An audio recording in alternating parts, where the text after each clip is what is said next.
Welcome to Cinco de Mayo on Cinco de Mayo. All right. My name is Gerry Lopez. Big round of applause for me, please. Oh no, stop. Stop.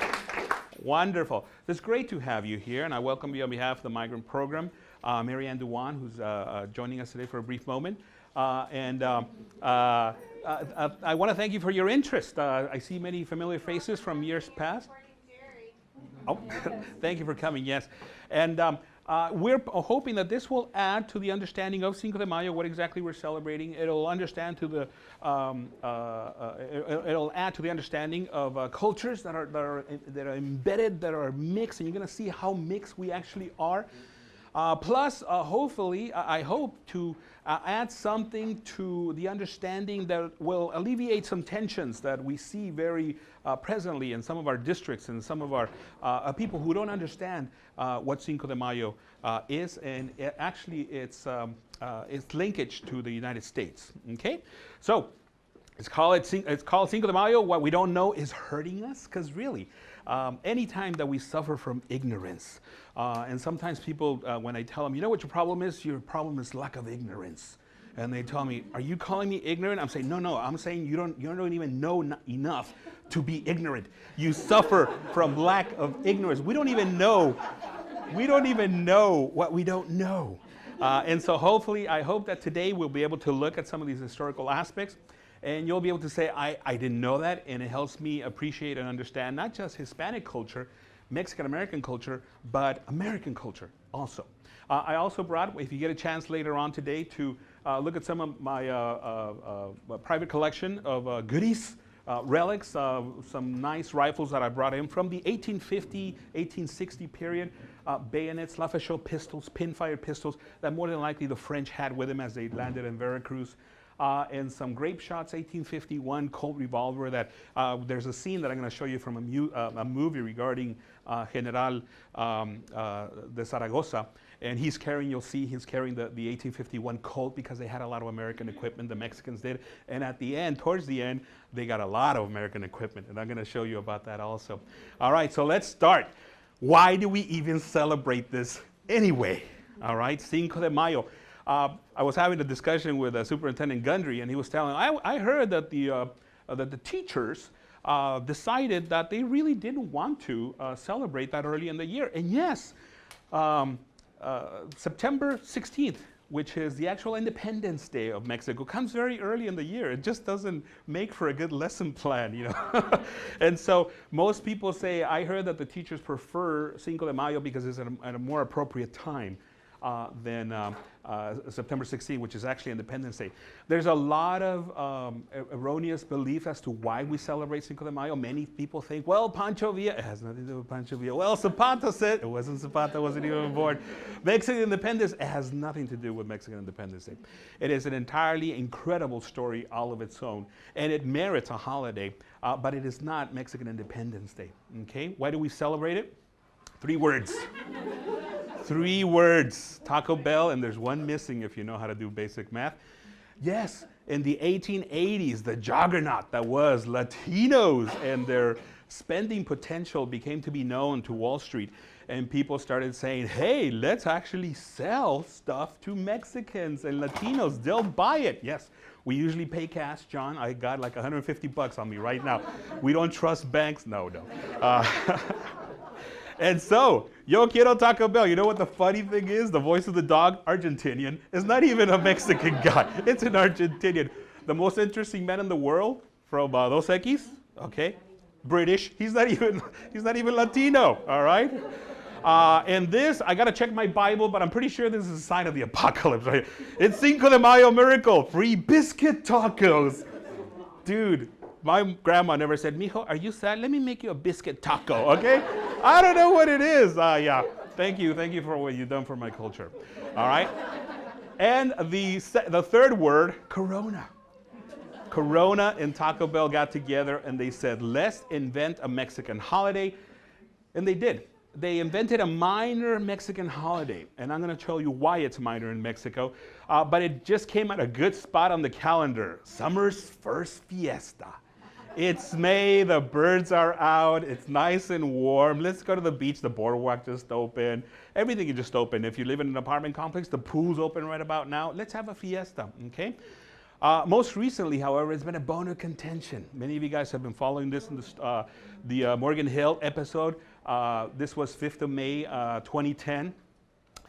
Students, Dariano, Gillis, Jones, and Maciel, a Mexican-American, wore their American t-shirts on Cinco de Mayo, and then at about third period, somebody complained, one of the students complained and said, hey, they're doing that because they know it's Cinco de Mayo and a bunch of us are celebrating and they're just trying to incite stuff. And so I'm not here to discuss the case, but principals, the vice principal particularly, and the principal back to the vice principal has said, yeah, you know, you guys, kids really shouldn't be doing that. There had been a recent history of a gang and white and Mexican gang and fights, and so they said we were trying to avoid that. We were really going for the safety of the students. 3 of them they were told either take off your shirts, put other ones, or turn your shirts inside down. One of them decided to turn it inside out, Jones, and the other 3 went home. All of them told their parents, and so a nice court case started, okay? And the court case came to a conclusion in 2011. A federal judge in California said, yeah, this was not about freedom of wearing the flag, which, interestingly enough, it's against the flag code to wear the flag as clothing. All right? So if you really wanted to respect the flag, you wouldn't be wearing it as clothing anyway, but that's not the case. The case is the federal court said this was really an issue about student safety, and once they heard the case and once they heard all the facts, they said the principal was well within his right to say, you were trying to start some sort of strife, so we were in every right to have you take your shirt off or turn it inside out.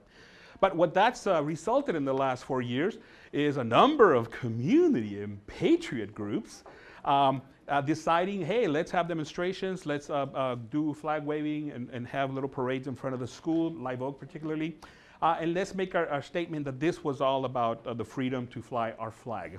And they use inciting words and enough that it's cause for concern. Words like mission brief at 12 o'clock. What's the mission? What sounds like a military operation?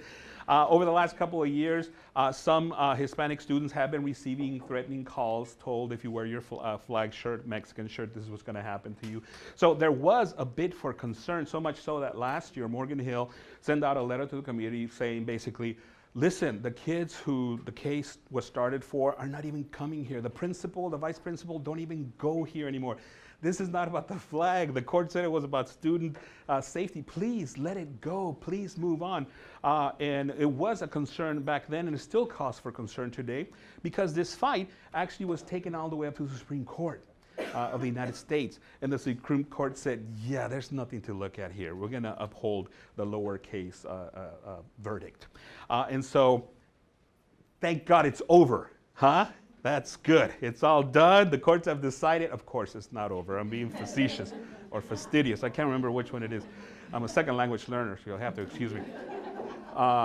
But yeah, we'll see what happens. So I was looking at the news this morning. I looked on the Morgan Hill website, and there's a letter from the superintendent stressing, hey, the Supreme Court said there was nothing there, so please, everybody's gone. Let's kind of let's focus on academics, okay? But what is the number one root cause of this? Some people might say, well, it's racism. Well, it's trampling our rights as Americans. Well, we have the right to wave our flag if we want to. But when I look at it, I'm a historian. Most of what I see as man's greatest sins is that we forget. We obscure. We don't realize that it's been there, that where we are going, people have been and come back. And they have so much to learn, but not if we don't listen to them. So that's why today I want to focus on learning from the history of Cinco de Mayo. How it is that Cinco de Mayo should actually be a balm. It should be an episode of healing. It should be an episode of bringing two countries together, our two countries. But look at that. Yeah, put a hat on, put a fake mustache on, and hey, it's Cinco de Mayo. It is ignorance of Mexican history compounded by ignorance of U.S. American history. So I'm hoping today to give you a little bit of information. Much of this is what you've had, but put it all together in such a way that I hope you'll be able to see the connection. All right. So realized that Cinco de Mayo is not really celebrated in much of Mexico. Anybody, people knew this? Yeah, it's not really it's a very regional celebration, usually in these states right here, in the south, central, and parts of the north, and Veracruz. Everything else is pretty much ignored, especially Baja. We don't even realize that they're there. In fact, we just want to ignore them, so we didn't even put them. No, it's the lousy LCD. Can anybody talk to purchasing about getting another one? All right. It's not that funny, really. Okay, settle down. So, Mexico's a republic. Yay! Much like the United States. Yay! However, it's a very weak republic. It was always a very weak republic. It was finally formed in 1821 when it cast off the yoke of Spanish colonialism. And from then on, it was almost like a young deer trying to get its footing, and it really never really got to it. No sooner had it finished that war of independence that it started fighting against itself. And it was usually the extremes. Remember, this was all California, Texas, New Mexico, Arizona. This was all Mexican territory, and all of this was Mexican territory. The extremes, the appendages started saying, why should we have allegiance to a central government that doesn't pay attention to us? It was the formation of a civil war, but it had nothing to do with states' rights. To a certain extent, yes, because they were saying, you guys don't represent us anyway. Keep in mind that over here in Texas in 1836, when the Texans had their revolt and the revolution, the Texas Revolution, California was just ready to go. California has always been kind of laid back. Only about 100 Spanish Mexican families over here. Dude, what do we do? I don't know. Let's just stay put. Let's see what happens. Santana marches in 1836 on Texas, but where was he coming from? He was coming from Yucatan, where they had just had the Yucatan Rebellion. And so he took his men all the way through and brought them over to Texas to put down that rebellion. Mexico has always been a fractured state, a fractured republic. It has never been strong. And in this time, La Guerra de Reforma, the War of the Reform, which was from 1858, 1862, the lines were drawn. The conservative, pro-church, pro-military, pro-government forces went against the liberals, literally liberals, humanists, people who loved the American Constitution, people who loved Hume and Locke.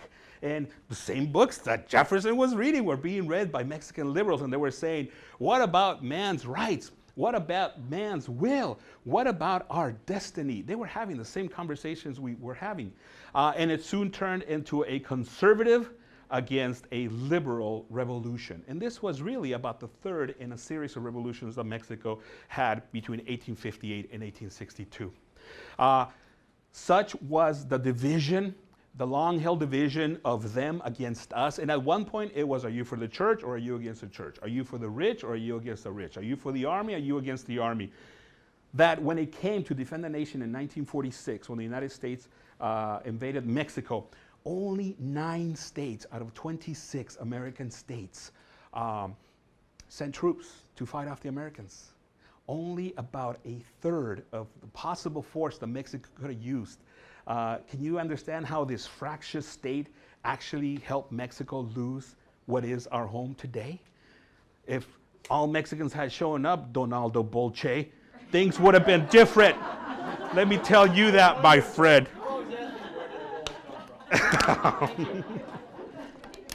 All right, good. Mexicanos al grito de guerras, Mexicans ready at the cry of war. Not all of them, apparently, because in 1846, only a third of the states actually showed up. Such was the fraction. Thank God that's changed in our day. Once again, I'm being facetious. No. Now we have the caudillismo, which is the regional strongman attitude brought about by the cartels. So it hasn't really changed much. Yeah, cartels, Republicans, Democrats, cartels, it's the same thing, all right? All right, slightly. Why did the French invade Mexico? Well, they wanted their money. Remember I told you that Mexico had a series of wars? Wars cost money. All this equipment has to be bought with money. And usually it's credits, it's promises, it's chits. As a second language learner, you have to be very careful how you say that word, okay? You gotta keep your chits together, okay? If necessary, get your chits out in a hurry, okay? Chits are promissory notes, just for those of you who Okay, it needed a little more English language development. And so it wasn't just France, it was Britain and Spain. And they met in London because of the Guerra de Reforma, the War of the Reform. And Mexico's emissary said, we need a little more time. We're in a really tough situation. We're running out of money. So we have to suspend the debt. So they met in London. And in London, they said, okay, we're going to send a delegation of troops from Britain, Spain, and France, kind of just to put a little pressure on you guys. We're going to keep them in Veracruz. And so you guys can actually remember to pay us, all right? And so, yeah, they showed up. The French general, Lawrence, Spanish and British generals. But as soon as the Spanish and the British land, they realized, oh, this Lawrence dude wants more than just to have his money paid. He actually has dreams of empire. And sure enough, he had met with Napoleon III. And he had told him, listen, give me 20,000 French soldiers and I'll roll over that country in no time at all. And we will have now a new France in the Americas. Okay? And so the British and the Spanish say, we want no part of this. And they leave. But Lawrence stays with about 7,000 soldiers there. He starts getting a little bit more reinforcements. Okay? They just wanted their money back. But in reality, the dream was of building a French empire. Okay? Now this was totally against the Monroe Doctrine, which in 1923, Secretary of State Monroe said, no European power shall ever set foot or colonize the Americas. And what did the Europeans say? Whatever, we don't care. They went into Honduras, they were going into Argentina, they went everywhere. Why? Because we were still that petulant teenager trying to establish ourselves and saying, I really mean it, listen to me, I'm not faking it, okay? But as you can see, this period piece shows Uncle Sam in his Union blue protecting the Mexicans, Latin Americans against the greedy, I don't know why the Spanish guy has a toreador outfit, but all right, yellow journalism, go figure, all right? At the time, we had two presidents, Lincoln in the United States and Benito Juarez in Mexico, that, oh my goodness, this is where the story begins. They were so similar. They had little time and opportunity to actually admire themselves, but they did admire themselves. They were both liberal thinkers. They were both humanists. They had so much in common. There was a story that went back into the 1850s of how they had directly and indirectly aided one another. Both came from humble beginnings. Lincoln, born in Kentucky, raised in Illinois, went to do farm work and tree work in Illinois, the rail splitter. At a later age, he started the study of law, was not really learned how to read until he was a teenager. And then it said that he would take a shovel and a snow shovel and actually write with a piece of charcoal upon it to learn and practice his letters. Benito Juarez, born in Galatao, Oaxaca. Mom and dad die at a very early age from complications of illnesses. Is raised by his uncle, then he dies. And then is raised by his sister, who is a servant at a Franciscan monk's house. The church had a lot of power in those days. And so the Franciscan monk sees him and he says, man, this kid is smart. He wanted to learn how to read. He didn't know how to read. So as a teenager, age of 12, he learns how to read. He so impresses his host that the Franciscan monk says, you know what, I'm going to send you to school. Sends him to school. It's just a vacuum cleaner of desire to learn. And then about the age of 19, studies law. Both of them become lawyers. Juarez going on to become a Supreme Court justice in Mexico. They both fought for the freedoms of the oppressed classes. Unfortunately, with his host, he realizes that he is benefiting from this man who opened up his home and opened up his capacity to go to school and learn. But he realizes that his own host and the church that supports him and the civil structure is there to really oppress the peonaje, which is the peonage, which is the 97% of Mexicans that are considered subhuman, mixed or Indian blood people. Very similar to what Lincoln was facing with the issue of slavery. And it is the issue of slavery that really brings Juarez to the eyes of Lincoln and Lincoln to the eyes of Juarez in the 1850s. Remember that Lincoln was a Whig, and those guys were anti-colonialist and anti-slavery. And so they start hearing of each other. Why? Because they're learned men and they're politicians, and they read about each other, and they almost are enamored of one another.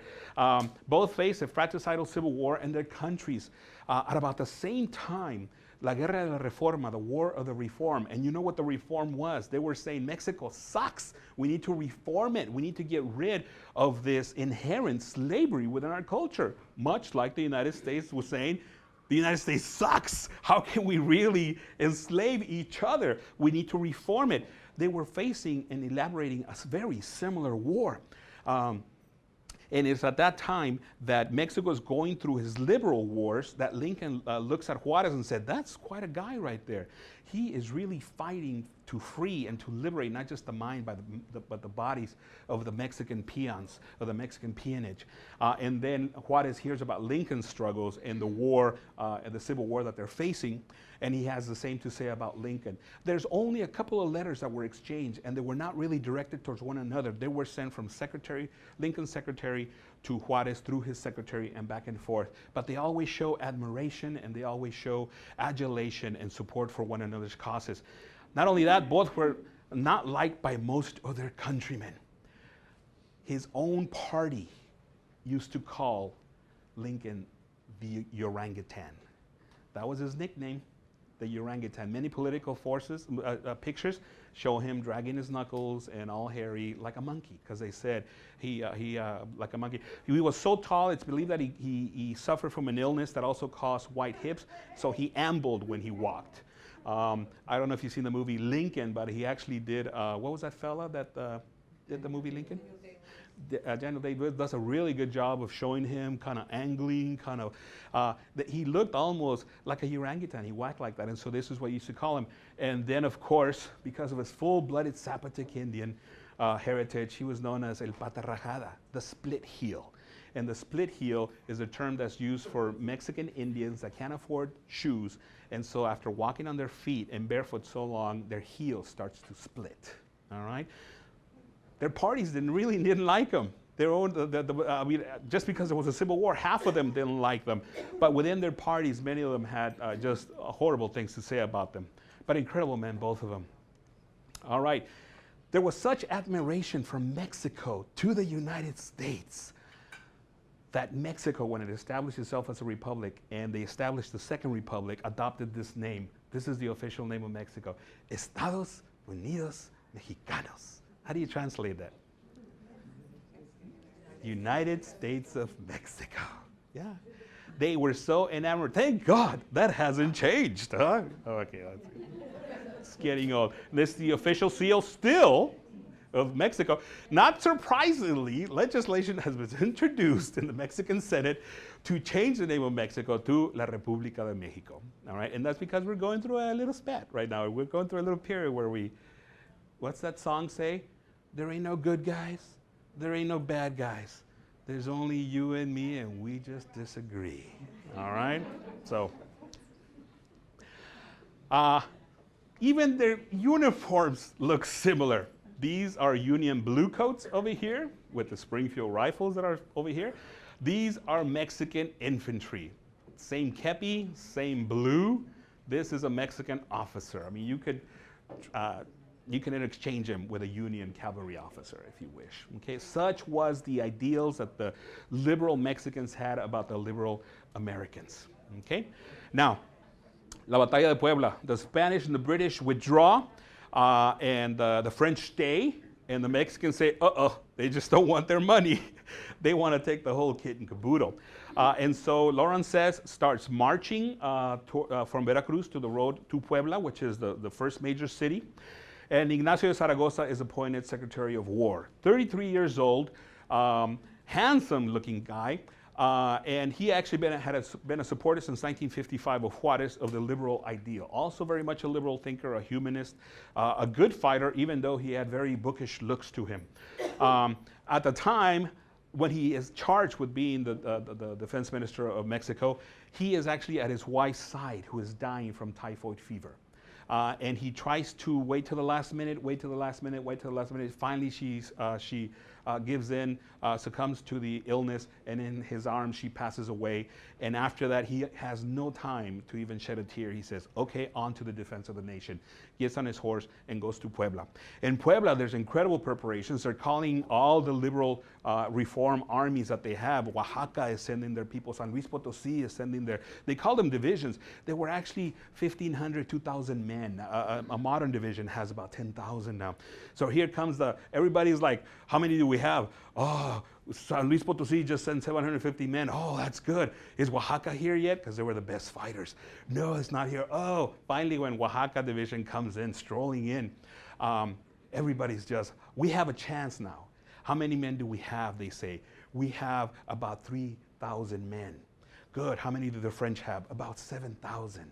Okay. Do we have any cavalry? Just about 200. General Diaz has his cavalry with us. Okay, do the French have any cavalry? No, but they have really good artillery. Dang it, we don't have any artillery.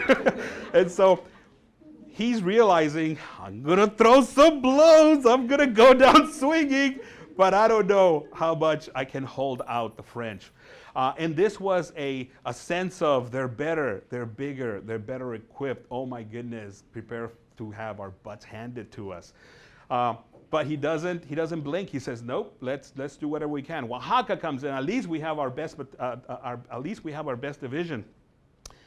2 days before the battle, in their bivouac camp, Oaxaca makes a horrible mistake of putting all their powder together because it was a rainy season in May in Puebla, and then they bivouac around their powder. Somehow it ignites and it kills almost 75% or injures 75% of the troop. So here he has to go into battle now with almost 2,000 men, short 1,000 men, his Vis division, and he's saying, oh my goodness, this just got a little tougher.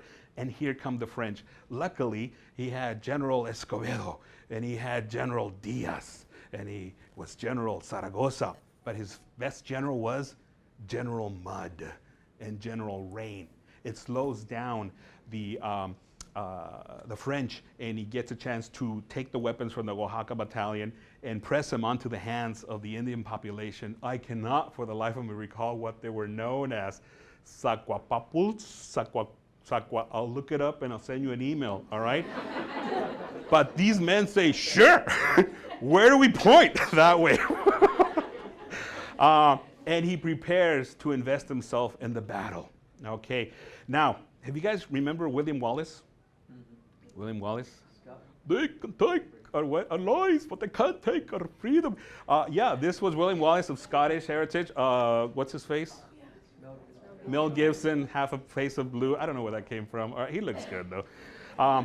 And so many people don't know that Mexico has their own William Wallace. It was General Ignacio de Zaragoza. With 600 yards to go, 6 bloody football fields, 6 blocks with the French, he gets on a horse, and then he rallies up his men. Okay? So I want to play you that. This is from we have enough of it to show us enough historical that's been written down to know what most of it was, and this was the best recreation that I've found. One of my favorite lines from there is when he says, oh, in fact, he's going to say it right there. He says, the French will finish their day looking up at my flag, on the eagle on my flag, drowning in a pool of their own blood. Oh my goodness, if that doesn't move you, I don't know. All right, you ready? Try and control yourselves, because this is powerful stuff. Pero ustedes son los primeros hijos de México y les quieren arrebatar su patria. Pero estoy harto de mexicanos que por el miedo y un maldito sentimiento de inferioridad piensen que es imposible la victoria. Hoy debemos cambiar ese maldito derrotismo que nos persigue y nos humilla como nación. Este día enfrentarán a un ejército que se asume como invencible. Y es así porque no se había topado con mexicanos dignos. Mexicanos guerreros, como nuestros ancestros, como los que estamos reunidos hoy aquí. Este país se ha desangrado en sus guerras desde su independencia, entre ricos, pobres, liberales, conservadores, indios, mestizos, extranjeros, hoy ustedes tienen la gran oportunidad de unir a México. Que no les preocupe luchar contra una nación guerrera, pues nosotros somos guerreros también. Y somos valientes, pero sobre todo, somos libres. Y los libres no conocen el miedo, ni reconocen rivales. Este 5 de mayo, los franceses van a respetar el águila mexicana y van a mirar esta bandera hacia arriba y hundidos en su sangre. ¡Viva México! ¡Pero viva México libre!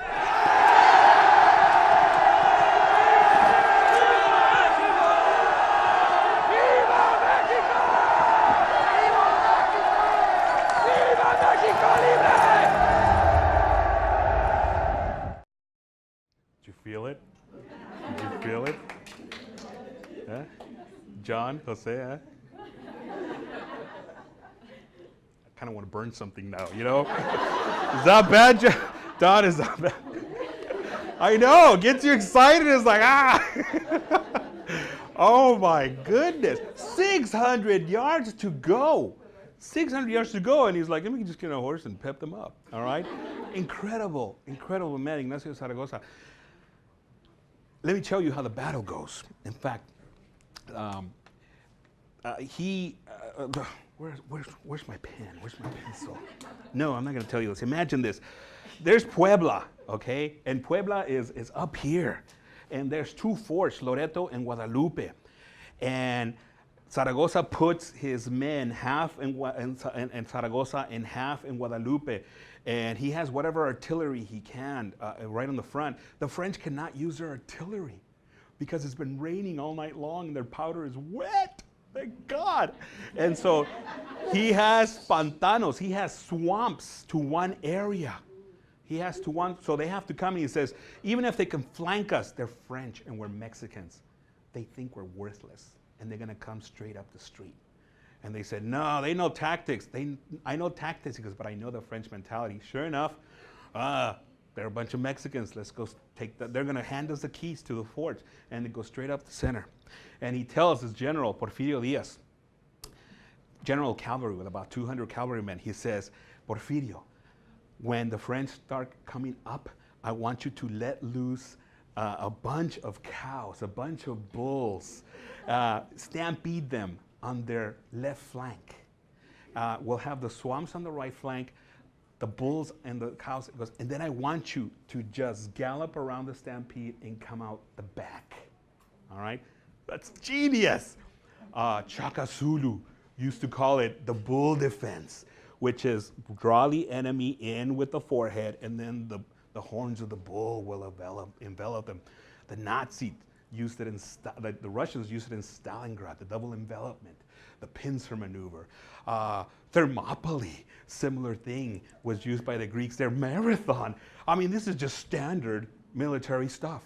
The French knew about it, but he also knew that they would look with such disdain upon the Mexicans that they would just come straight up the middle. And sure enough, they come straight up the middle. 3 times the French try to take, and 3 times Diaz just comes in and harasses the rear, and the Mexicans fall back, and then they fall forward and fall back, and they don't give in. And at the end of the day, the Mexicans win. The Cinco de Mayo battle is won, and the French go back to Veracruz to lick their wounds.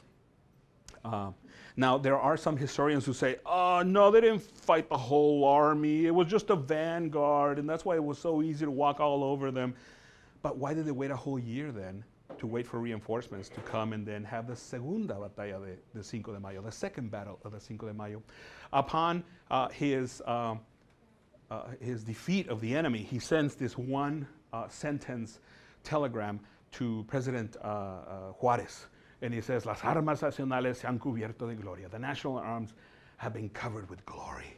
And it took a while for Juarez to realize, does that mean we lost? Or does that mean we won? I don't know what it means.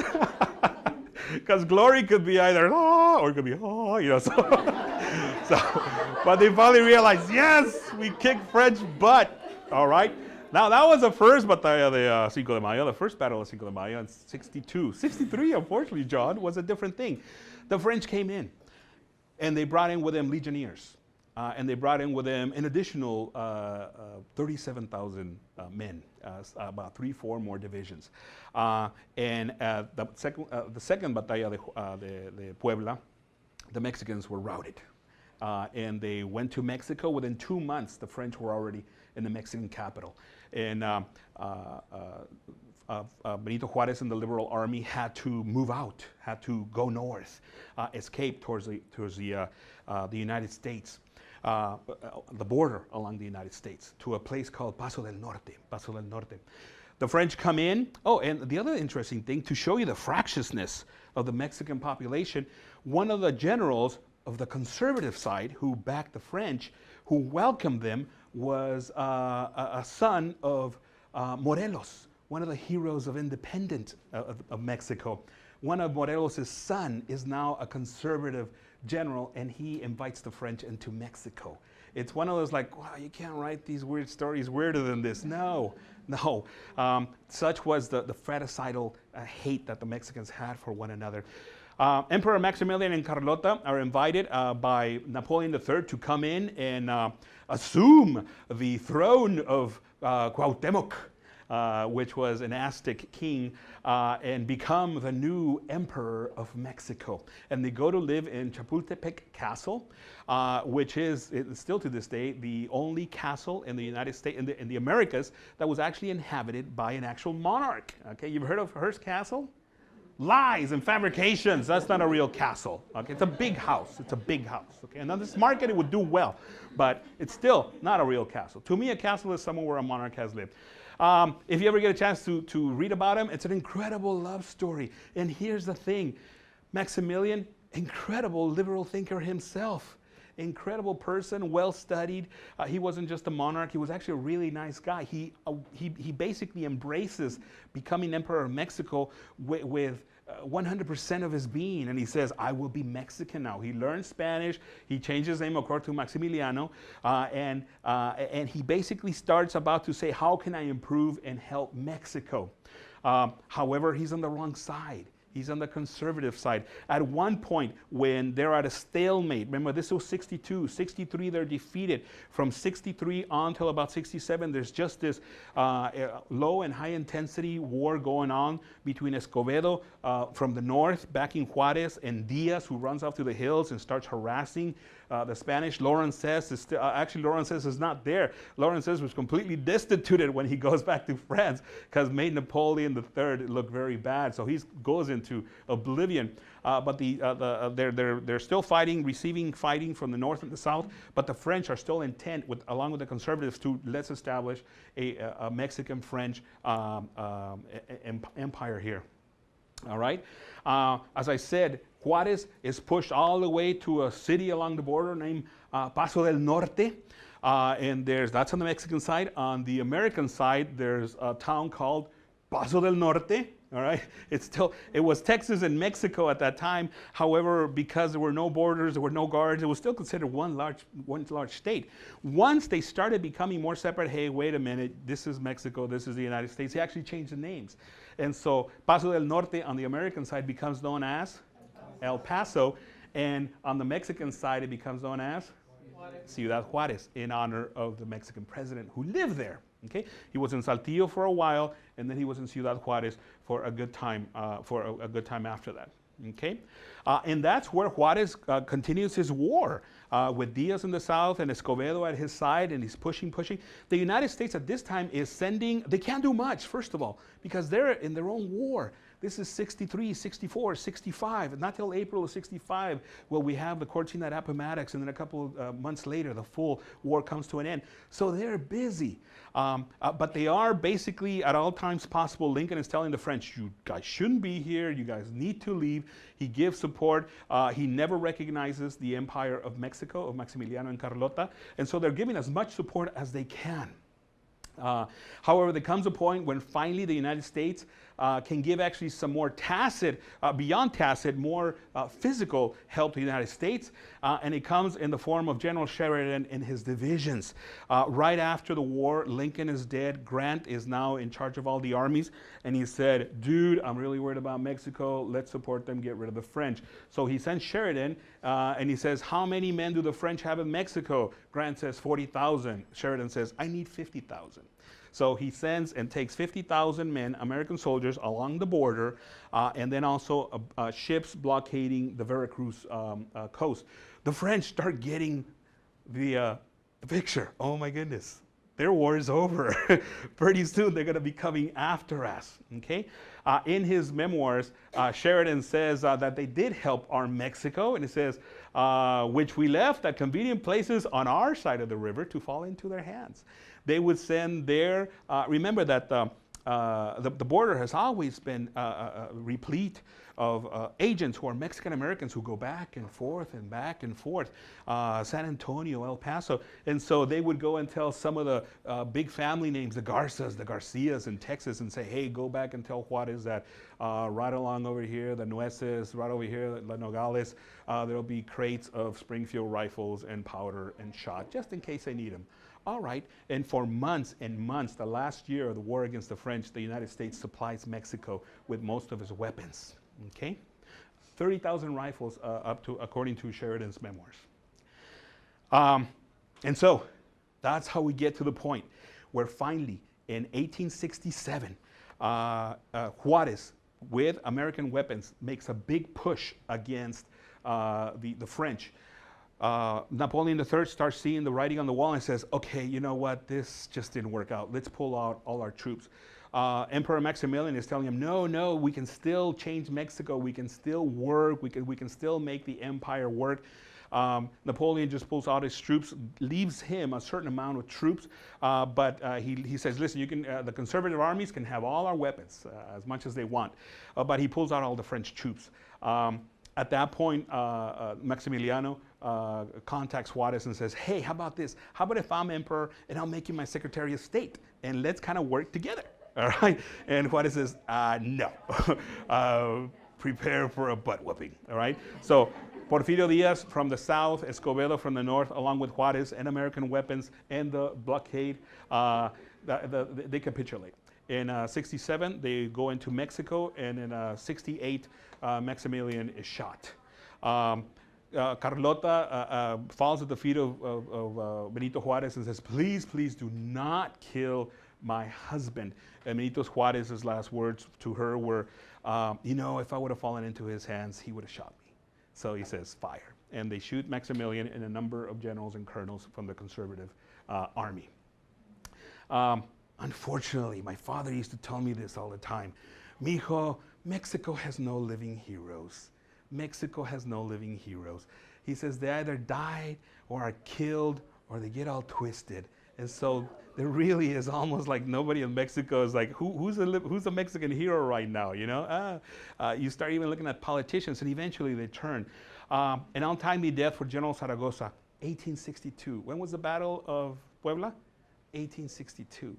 Within 4 months of his victory over the French, he contracts the same disease that his wife, Rafaela, had, typhoid, and he passes away.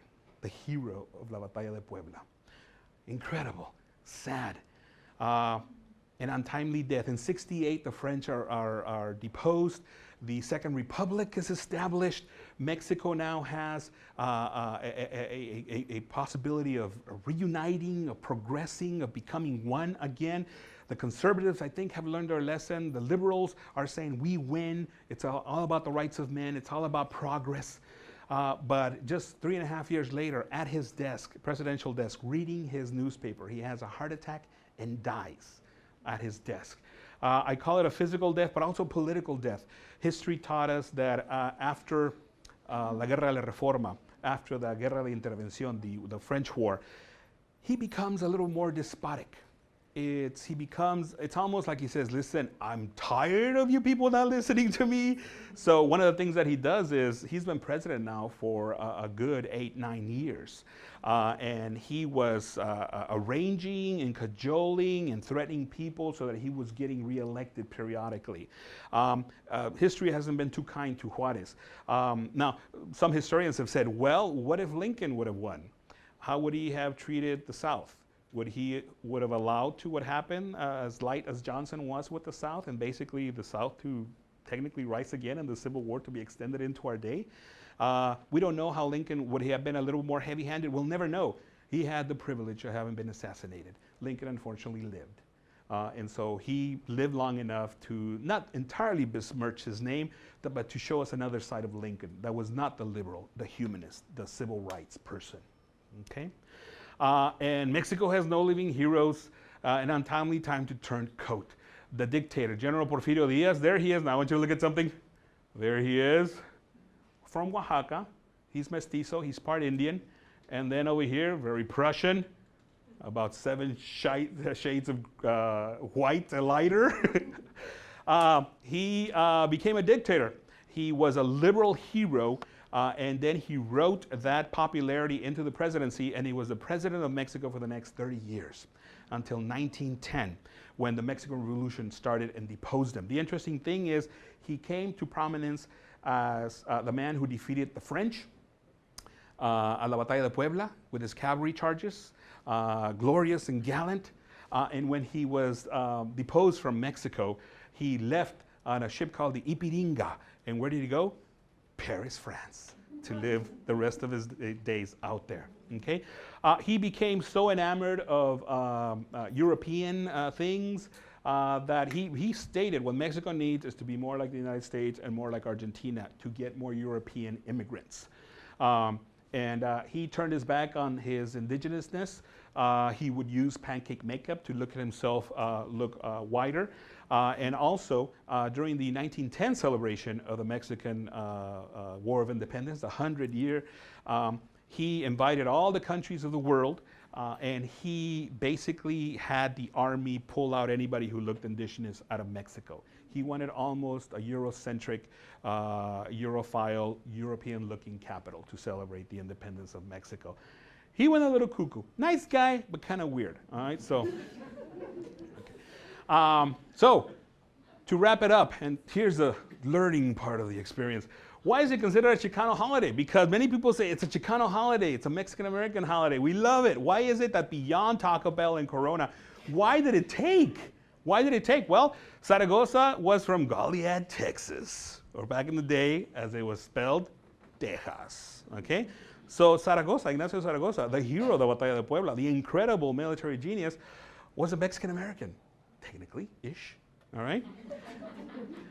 The ideals of liberals like Juarez echo the clamor for civil rights and justice among Hispanics that strive for our day. We're still fighting for humanist rights and for man to just be seen within the worth of his humanity. Many of these ideals were shared by two of the most beloved leaders of those two nations, Juarez and Lincoln. It is a holiday that dovetails both cultures and both of the greatest men that came together. Now realize that Lincoln had people that hated him here in the United States, and Juarez had people that hated him in Mexico. So they're not perfect leaders, and they're not well liked by everybody. Even saying the word liberal and humanist, many people right now are having a reaction to it. Well, what do you mean? What do you mean? Where's the conservatives? Where's the patriotic? Where's the, I'm just looking at it in the true definition of the word. Okay? Why should it be an American holiday? Because I'm thinking it should be an American holiday. Okay? Imagine a pro-Confederacy nation on our southern border. What if France had made an empire of Mexico in 63 or even in 62? What if the Batalla de Puebla had not been won and the French had just rolled in? We would have had a pro-Confederacy nation in our southern border. Plus 40,000 plus French soldiers awaiting to aid the Confederacy. Napoleon III made no qualms about stating his support for the Confederacy. He didn't like the North. He didn't like Lincoln. Plus, Mexican sympathizers. Don, you don't think we're still pissed off about 46? Yeah, we're still pissed off. Now I understand. See, I understand my anger. Yeah, I understand my anger. Okay? So, good Lord, put me in. I just want a shot at him again, all right? Plus, a country to export Confederate States of America cotton for profit. This is the way that the French got paid for the weapons that the Confederacy was using. By this time, the last port that exists, Galveston, oh no, that was taken over. That was blockaded. Mobile, that was blockaded. The last port that existed for the Confederacy to pull out their cotton was the port of Laredo. Laredo, Texas. Isn't that up the river? Yep. The only way you can get it out was by steamship out to the coast where the French boats would pick it up if they could avoid the blockade. Okay? So they were desperate for a point of exit for their cotton and also for war material to be brought in to the Confederacy. Okay? The American Civil War would have dragged on longer or perhaps had a much different result than it did. You see why Lincoln backed the Mexican liberals? Do you see why it was important that the Mexican liberals beat the French? American history would have changed drastically if we would have been sitting here in a very different place if the Batalla of Puebla had not been won. So why is this hurting us? Why is this hurting us? There was a time when Mexico and the U.S. shared more than a contentious border. There was a time when we actually admired each other, when admiration for the rights of man and lofty ideals of humanity coalesced both nations in brotherhood. Their leaders actually liked each other, and not just for picture ops, for camera, for photo ops. When the United States armed its Mexican brothers against the tyranny of European colonialism. Now, people say, oh, the Monroe Doctrine was just so the United States could be the top dog in the Americas. Okay. Okay. There's always a top dog. You can't have all top dogs because then it's not a top dog. All right? I much rather have one tyrant 300 miles away than 300 tyrants 1 mile away or something like that. Yeah. All right? It's hurting us. We have lost this. We have lost this admiration. We have lost this brotherhood. Cinco de Mayo should be a time to heal. Both nations share a proud history. Both nations fought for their freedom. Both nations pursue some of humanity's greatest goals, freedom and democracy. Mexico benefited from U.S. Help in expelling the French. Yes. The United States helped Mexico win the War of the Intervention. Both nations were and are still divided by civil war. Yes, it's still raging in Mexico and it's still raging here in the United States. So what can we do? We must not forget, and this is where history comes in. Our job, my job as a historian, is to bring this stuff up, put it in, package it in such a way, give you free food, all right? Show you stuff, make you laugh, so you'll say, oh, I understand that. I understand that. I understand that a little bit better. We must not forget that winning the War of Intervention was beneficial for both Mexicans and Americans. It's a holiday that should be celebrated by both Mexicans and Americans. That the United States contributed significantly to the Mexican victory, significantly. And Mexico contributed significantly to the Union cause. Yes, by beating the French, we basically saved your country. You're welcome. Thank you, thank you. Hug a Mexican on the way out, okay? Now,